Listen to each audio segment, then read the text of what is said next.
What's going on, everybody? This past weekend, I got the chance to sit down with Nicole Bonnah, an independent journalist from London, and she told me about her time here in China, and she plans on unveiling a special project later this week. It starts now.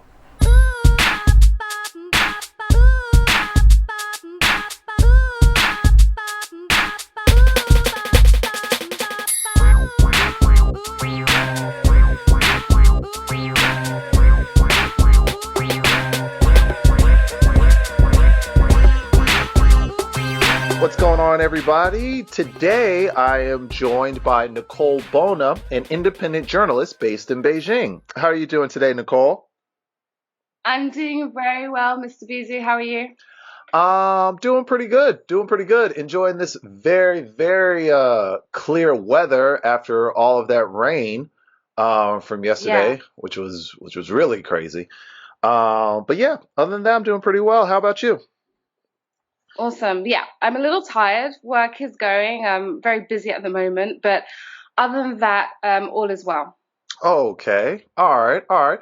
Well, first off, let's get down to it. What brought you to Beijing? Well, my husband and I, we've been in China for a while now, actually. We've been in China since 2013. Hmm. Originally, when I came to China, I was living way up north in Heilongjiang, a very cold, cold city on the northern border of Russia. And I was teaching film studies there. Hmm. And we moved shortly up, well, about a year later, we moved down south to Fuzhou. And then we decided to explore our options in a bigger city, especially as a journalist. Teaching film and media studies was awesome and a great experience, but I kind of wanted to get back into writing again and researching. So we thought, okay, let's move to a major city where we can explore more options. And yeah, we decided last year to come and check out Beijing. So that's when we arrived and looked for more options that were more in line with our kind of career back home. And we found the jobs we needed, and we've been here for I think it's coming up to 9 or 10 months now. 9 and 10 months. Oh, okay. So feels like you're still new to this. You know what I'm saying? I'm a newbie. I'm a Yeah, Beijing a newbie for yeah. You sure. haven't even hit a year yet. Definitely. Oh my goodness. Yeah, There's so much you've yet to experience, man. Oh, for wow. sure. Well, what made you decide to come to China in the first place, especially, with your background in journalism? Mm. It came, I know, like usually people have a background story to why they chose China to learn the language or they were previously studying some sort of Chinese studies. It wasn't the case with myself. I just wanted a new adventure. Mm. And I had, only been married for about a year at that point, and Will and I never got to really see each other. And we thought, okay, let's explore options where we could go and travel and see the world a bit, because we always Uh-huh. kind of had that traveling bug. And we thought we were always in love with Asia. We had done a little bit of Asia, not China, before moving. And we thought, okay, Mm. where best to kind of locate ourselves where we could travel more. And I did a little research and I came across a number of job opportunities that all happened to be in China. And I Oh, thought, wow. wow, like Yeah. the job marketplace is massive here. And it came as a surprise to me. I'd never looked into China before. Hmm. So when I came across the job, I just thought, okay, let me go for it. I didn't really think much of it. And we got the job over Skype pretty quickly in a matter of days. And within 6 weeks, we had packed up and moved to China. So it was all Uh-huh. very quick and spontaneous. Yeah. Oh, okay. All right. Well, yeah, a lot of people will say that the job market is wide open here in China, especially for expats. Um, but you said that you were doing like journalism. Like, have you have you noticed that there are opportunities here for, for that kind of field as well? It depends what you define as journalism, to be honest with you. Oh, that's a I very think, good valid point. Yeah. so So I don't know if we have enough time to go into the nuances of that. Mm. However, what I will say is there's plenty of opportunities within the Chinese-based forum, if you will, of media outlets and opportunities there to work in with TV networks and to work with newspapers and magazines, online magazines. There's a lot of international magazines, online magazines and newspapers also that concentrate, have a sort of concentrated dealership, like kind of partnership with Chinese companies and also, churn out Chinese related news. So those are always good opportunities. In terms of, I come from an investigative journalism background. So it's all about the research and looking into stories and looking into human stories and things that happen or injustices and things like that. And obviously, as your listeners probably know, in China, it would be very difficult to conduct real investigative journalism where you're trying to reveal things, undercover things, those kind of that kind of field of journalism is very difficult to do here, very challenging. I've done a little, and I'm Oh, actually okay. working on a separate project right now to do with investigative journalism. But I think there are plenty of opportunities to write within a more controlled environment, though. That's a very diplomatic answer. Controlled. Yeah, that's very it's very diplomatic. Um, okay, so with your skill set as an investigative journalist, what are some things that you've noticed about China in the 10 months that you've been here? Well, the 10 months I've been in Beijing, Beijing is quite a different city to the other cities that I've lived in. Hmm. It is a lot more multicultural. In fact, I don't think I came across one black person actually while living in the other cities. Oh, And wow. that's true. Yeah, that's the truth. Will and I were the only black couple in Heilongjiang, Harbin, and Wow. we were the only black couple in Fuzhou also. So for me, I had my first few years here in China were quite challenging. Hmm. And then I came to Beijing and the landscape here is a lot different. Mm. Um, yeah, I mean, it is a lot different. And it's the first time that I've engaged with such a population of black folk in a Chinese city. So that's the first thing that I noticed, that there was more diversification here Okay. amongst the ex community, which is very good. But in terms of my relationship with China, it's if I'm to be very honest with you, it's a love and hate relationship. Mm. I find it very difficult to contend with or kind of negotiate with the cultural dynamics at play in this city as a black individual. Hmm. My blackness, my color, with jobs and with people, building relationships with native Chinese, I found really, really difficult. Even when I've genuinely had what seems to be blossoming relationships, I don't know, our cultures seem to clash in ways that there's certain things that I have convictions about, and there's certain things I don't bend on, and I Mm. think that's has a lot to do with my experiences here in China. I feel like a lot of people I've spoken to, they bend and they're more malleable and in order to sustain relationships, in order to kind of get by here and do the Mm. best that you can here. And I think to a certain degree, I'm willing to do that. But in a lot of areas where I feel quite passionate or strongly about, I'm not willing to bend. But I think the cultural aspects of my experience here has been a challenging one.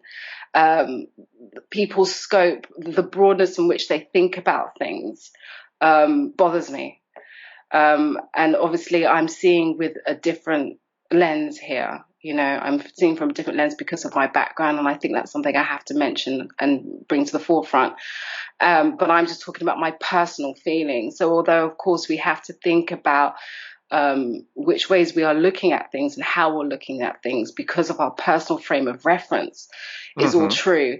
But I have found that difficult to do because I'm quite an open person and I like to discuss things. I like to have the conversation about things. I like to know what people are thinking. I have a preoccupation with truth telling, and all those kind of things are quite difficult to do here.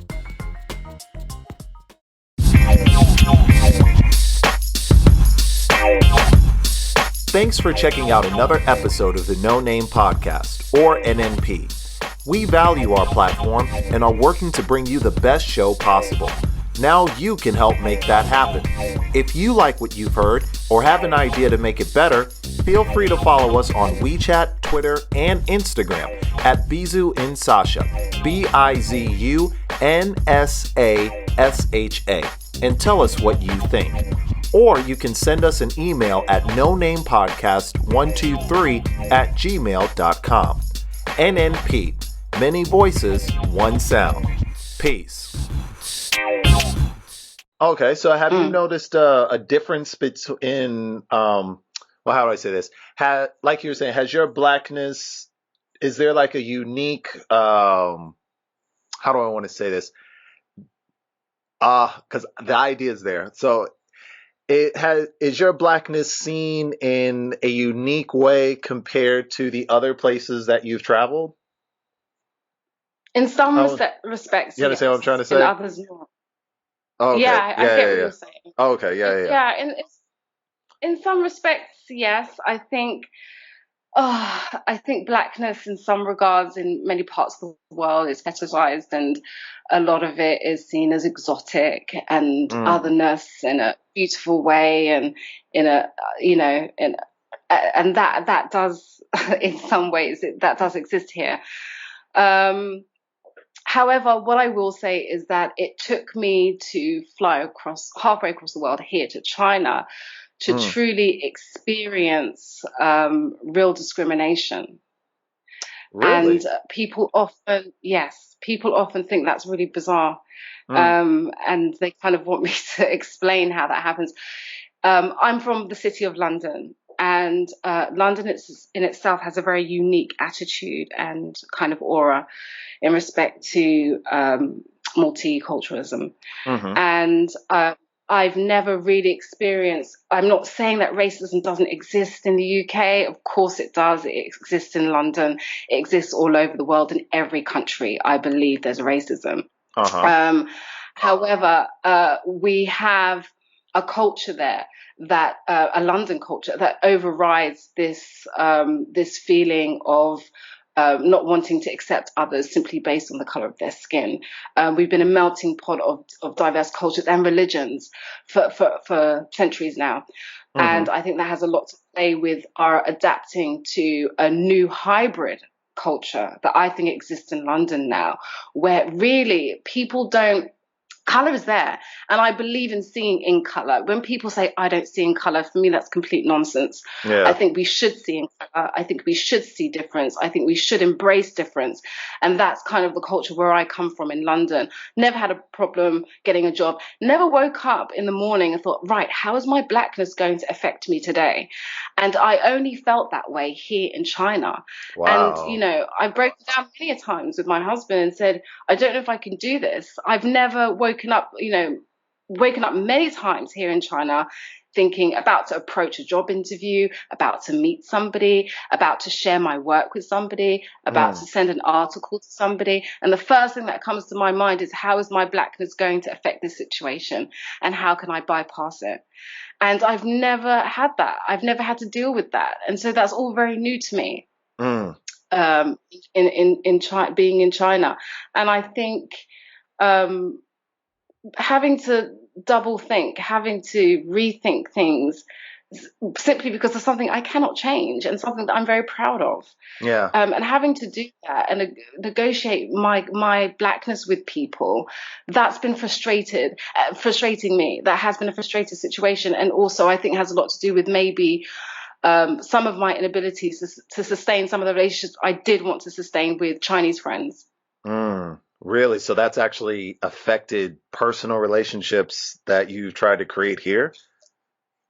I have a lot of Chinese friends, obviously in my workplace. I have a lot of Chinese colleagues that I do socialize with in the workplace and outside of the workplace. I was just saying that they're very curious. They ask a lot of questions. Some of them I kind of roll my eyes at, but understand that they really have a basis on which they don't have exposure or knowledge on the things that they want to know about.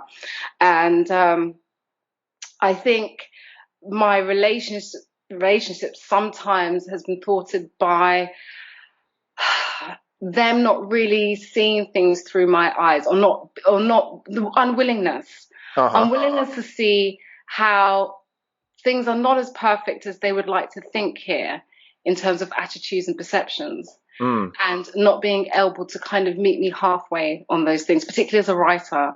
I write, an awful lot, and sharing my work with Chinese folk in comparison to maybe expats, I get a quite different reaction. But I think that's normal, to be honest with you. I don't think that's an isolated experience, that you would only get here in China. I think that could happen anywhere in the world with when two kind of cultures collide and are trying to understand one another. However, what I will say is that my blackness has actually affected me more so in expat circles than it has in Chinese.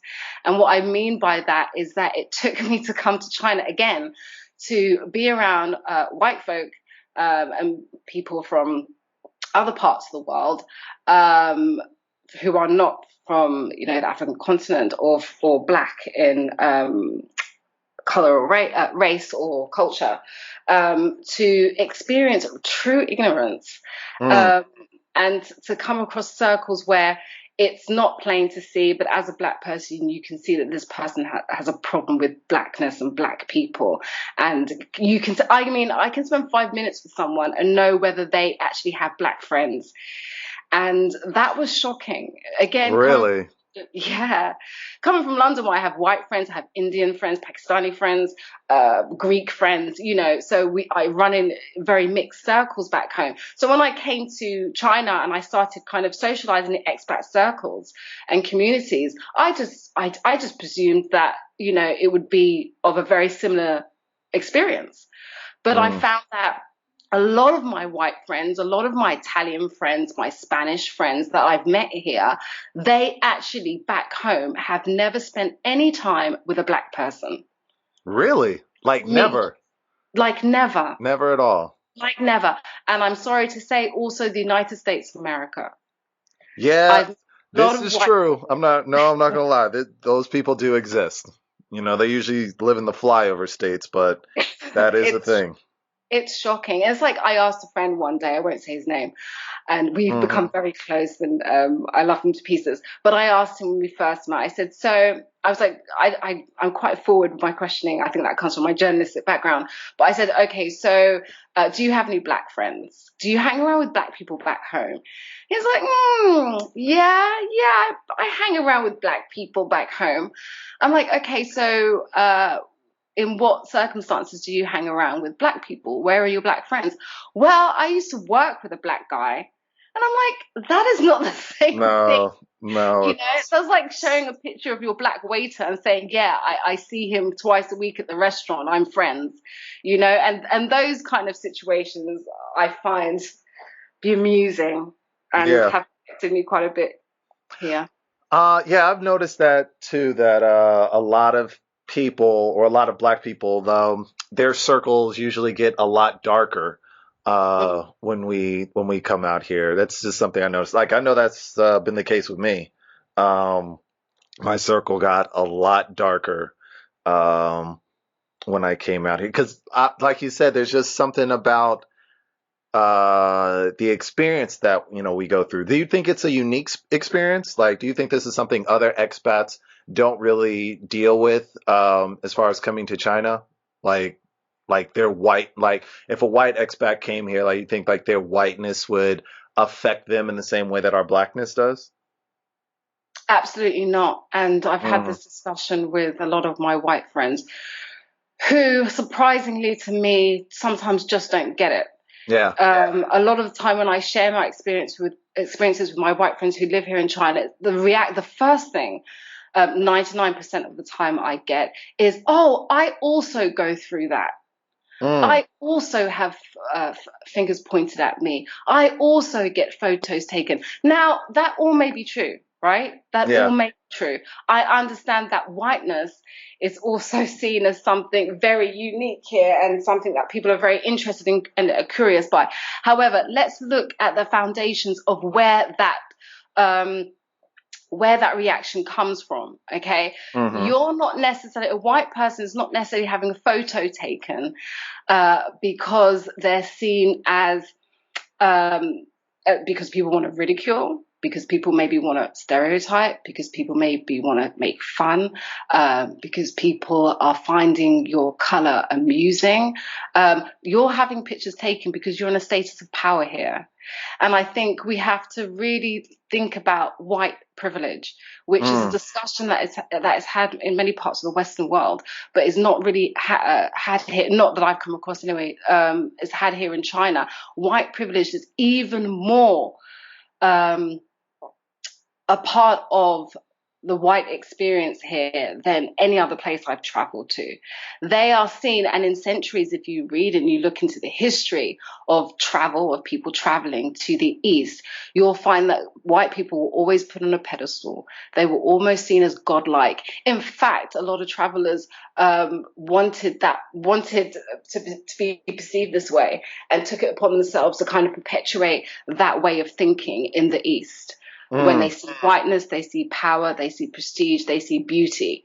And that's the difference in our experiences. When I walk around with my white folk, my white friends in Beijing, and we both get looked at, the Chinese people that are looking at us are looking at two different lenses when they Mm. look at me and when they look at my white friends that I'm with. And I think it's important for people that we socialize with, for our allies here, to recognize that, to recognize their privilege, to recognize how, they're hired just to be seen, Uh-huh. just to be seen. I've interviewed white friends who have been hired without the necessary qualifications, without the right qualifications, and because they have that Eurocentric look that is ideal for the market here in some job arenas. So those kind of things, they kind of laugh it off, but it's actually not funny. I think we need to take that more seriously because, in my opinion, I had this discussion in one of the forums at some point where a job description came out asking for Caucasian, white European looking people to apply for a job. Black people, no need to apply. And I think one of the individuals in the forum contacted a white friend about it and said, would you take this job? This is what the advert says. Would you take this job? And they said, yeah, hell yeah. I get the money for it. It's just the money. And if they're stupid enough to hire me without the right qualifications, then I'm going to do it. Now, I want to counter that opinion. I want to counter that attitude Mm-hmm. because what they're doing is perpetuating the problem. Yeah. They have a responsibility also. It's not just about us fighting the good fight here. It's about, all of us having some sense of accountability to stopping, to put a stop to in the ways we can. I'm Mm-hmm. not saying we have the power to touch and change all arenas here. But what I'm saying is that within our immediate circles, within our immediate friendship circles and work circles, we have the power to affect change. And so Mm. if that means turning down a job because they've released a racist, a bigotry, discriminatory advert, Mm-hmm. turning that down, that one job down, that two jobs down, is ways to supporting the Black community here and also fighting against white privilege. Hmm. All right. Well, wow, that was a lot. That was Yeah, sorry. that was a lot to ingest. I don't know what to say after that. I feel like that was like three questions that I had that have been answered. Thank you. Thank you Yeah, for sorry, that. I do tend to go on. Sorry. No, it's no problem. No worries. The people need to hear it, man. Um,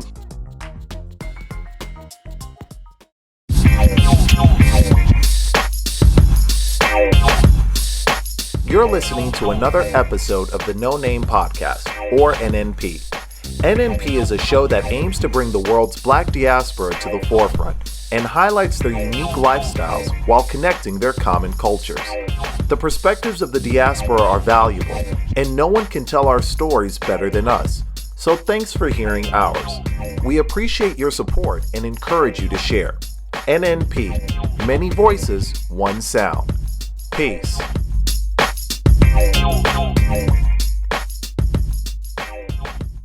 I hear that you are putting that passion into a personal project of yours. I am indeed. See that segue? See how Yes, that I did. slid That that was in a there? great way to a plug. Yeah. I'm producing my debut documentary. I come from a writing background, and I do have a degree in film, but this is my first time making such an independent project like this. So I'm very, very excited. Okay. Very. All right. What's it called? The documentary is titled The Black Orient, Black Lives in China. It's a Mm-hmm. 4-part documentary series, and I'm at the moment simultaneously shooting the first 2 episodes.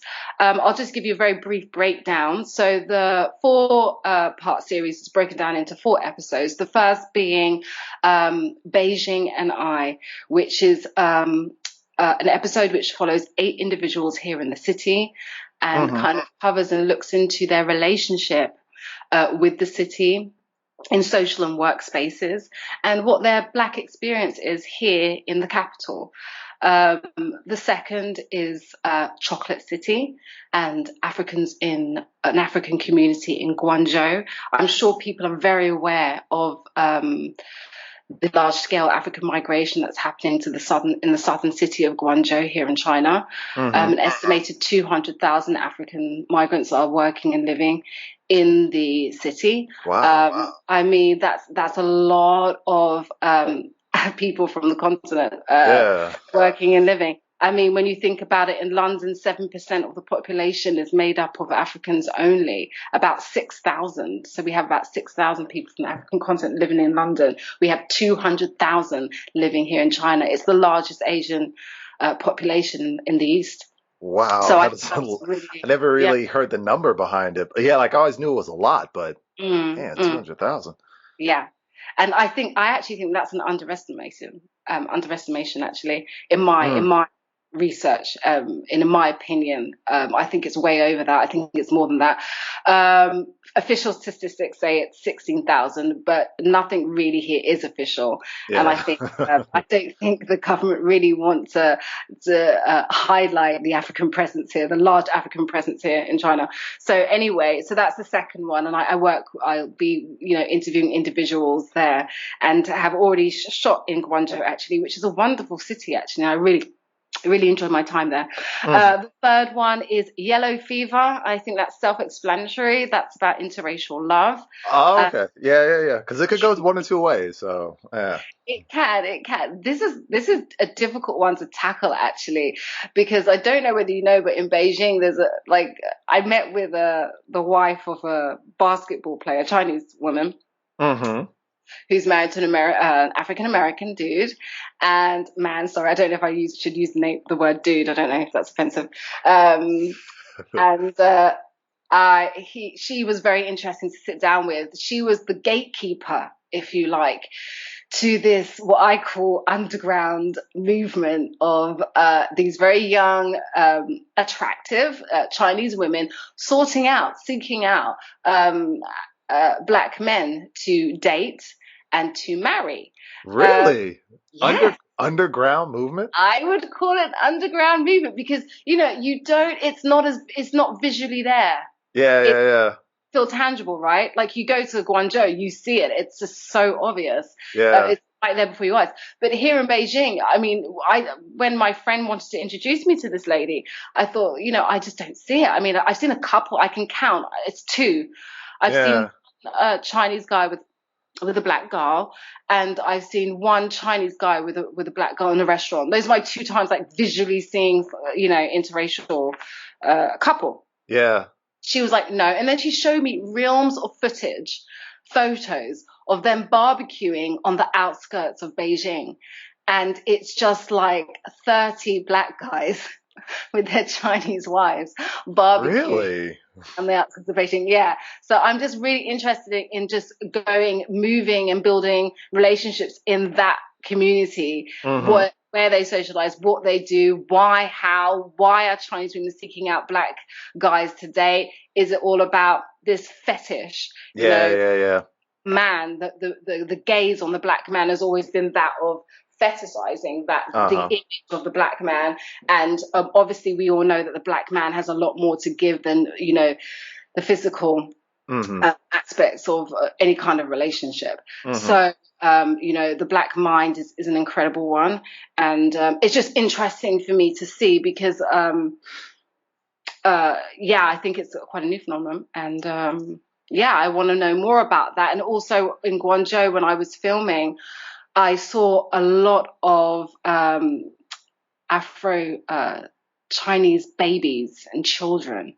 Yeah, that's gonna be a new term in about 20 years once all these kids grow up.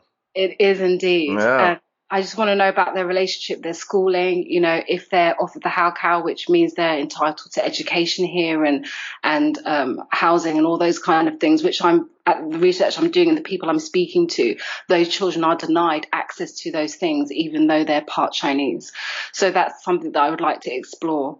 And see whether that is a purposeful act, because from the state not giving these children, what they should be entitled to, and obviously black guys that do marry into Chinese relationships, what are they contending with? So anyway, that's episode 2. I said it would be brief, and it's not. And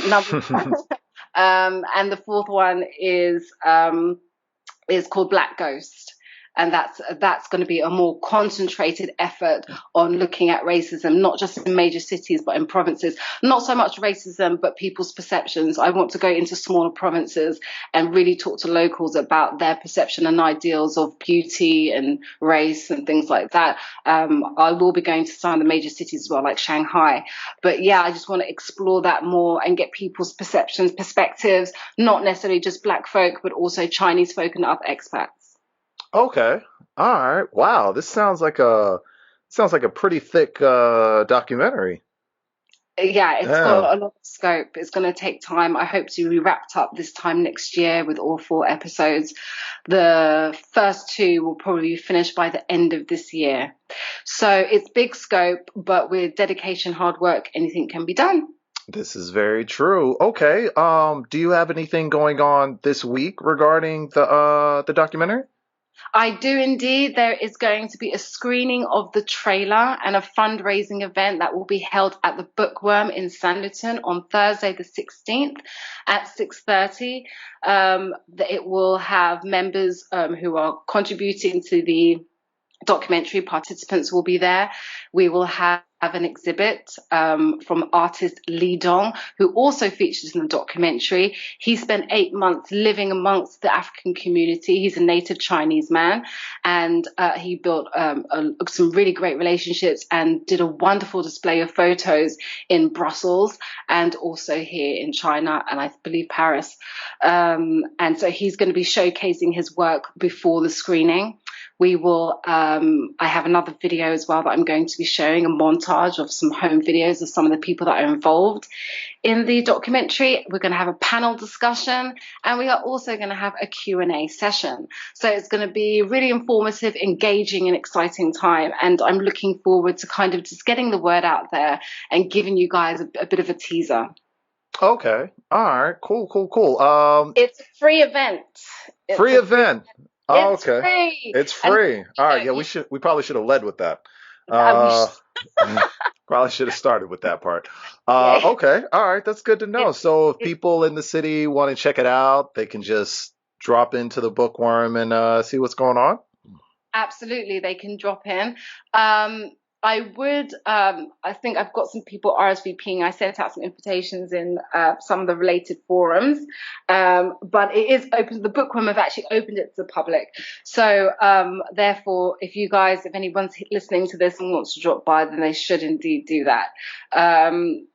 they do have a capacity of up to 100 people.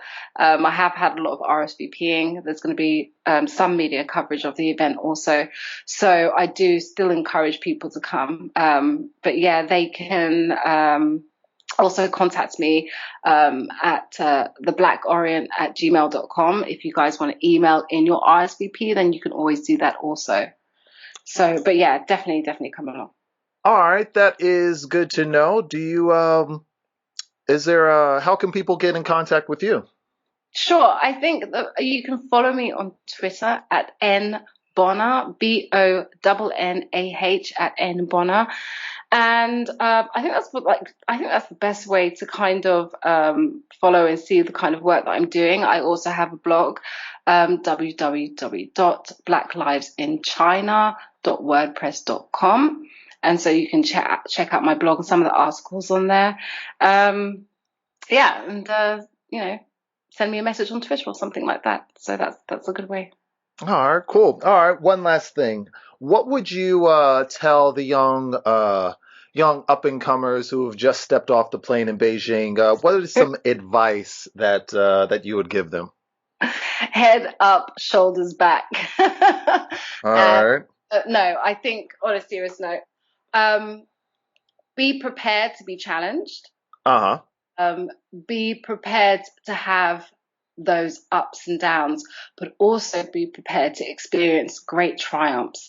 Continue, have determination, push through, never forget who you are, and embrace the change while also challenging, the status quo here. But first of all, just remain positivity, and surround yourself with those that can help you through the process.